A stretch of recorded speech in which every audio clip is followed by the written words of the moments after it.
J'étais devant la télé, devant la cérémonie. Fonce D. Un peu absent, mais les yeux grands ouverts. Et là, j'ai eu une claque, un flash.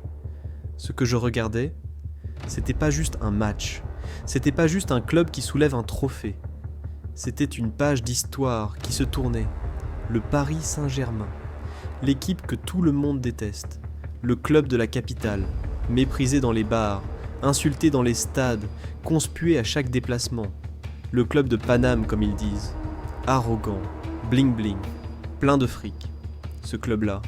Ce symbole du mépris parisien envers les provinces, ce club ultra haï, était en train de faire chanter toute la France. Les Marseillais, les Bretons, les Lyonnais, les Stéphanois. Tous scandaient « Paris, Paris, on t'aime ». Mais attends, reviens 5 ans en arrière, c'était la honte.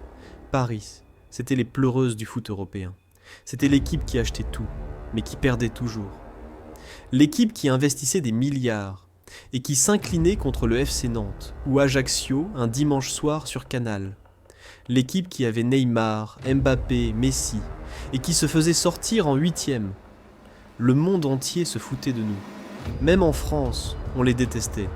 Parce que c'était pas un club, c'était une vitrine, un club sans âme, un projet marketing, une machine à fric, le symbole du tout acheter, rien construire. Et puis, il y a eu un basculement. Ça n'a pas commencé cette année, ni l'année dernière.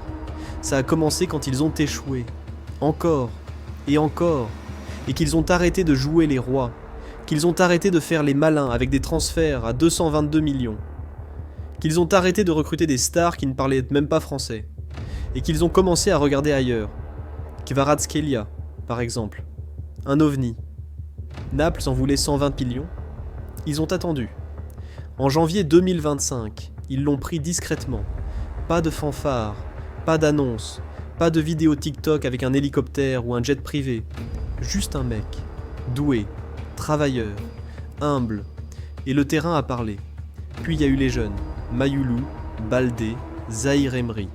Pas des noms ronflants, pas des Mbappé. Des gars du coin, du centre de formation. Des mecs qui ont grandi avec le club. Et là, il y a eu un truc qui a basculé dans le cœur des Français. Le PSG est devenu humain. Il est devenu vulnérable. Il s'est mis à ressembler à nous. Et cette année, c'est plus une équipe de stars. C'est une équipe de travailleurs. C'est plus une équipe de vitrine. C'est une équipe de symboles. Symbole de patience. Symbole de collectif. Symbole de rédemption. Le parcours, un enfer. Il se qualifie à la dernière journée en phase de poule. En 8e, il tombe contre United. En quart, contre Liverpool. En demi, contre City. Les 3 monstres anglais. Le temple d'Anfield, éteint. Les Parisiens font taire l'Europe, en jouant à l'ancienne, en bloc, en sueur. Et en finale, ils gagnent 5-0. Et le dernier but, c'est un Titi parisien, Mayoulou, le gamin du 94. C'est plus du football, c'est une parabole. Et là, les Français changent. Même les haters, les anti-Paris, commencent à kiffer. Parce qu'ils reconnaissent quelque chose. Pas le PSG qu'on méprise, le PSG qu'on respecte. Les Marseillais ferment leur gueule, les Stéphanois l'admettent, les Bordelais s'inclinent. Et ce soir-là, la France s'est mise à aimer Paris. Paris n'a plus dominé. Paris a rassemblé. Et puis arrive la cérémonie. Les chants fermés. Macron, raide, les accueille, chronométrés. Pas de live à l'intérieur, il garde le contrôle. Mais il sait qu'il ne l'a plus. À sa droite, Nasser, le Qatar.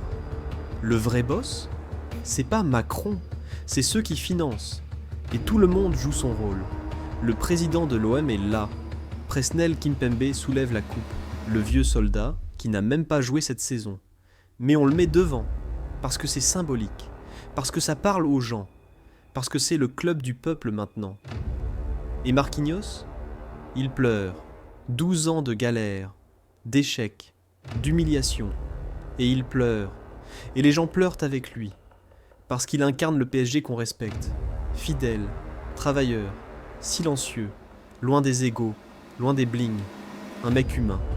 Et ça C'est rare aujourd'hui.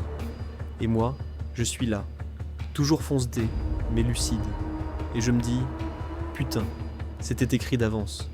On a transformé le club le plus haï de France, en symbole national, un club d'État, un club de cinéma, un club qu'on nous a servi avec les codes du storytelling moderne. Tout était parfait, même les failles, même les blessures, même les larmes. C'était pas une victoire, c'était une rédemption collective. Et toi, tu crois que c'est juste du foot ?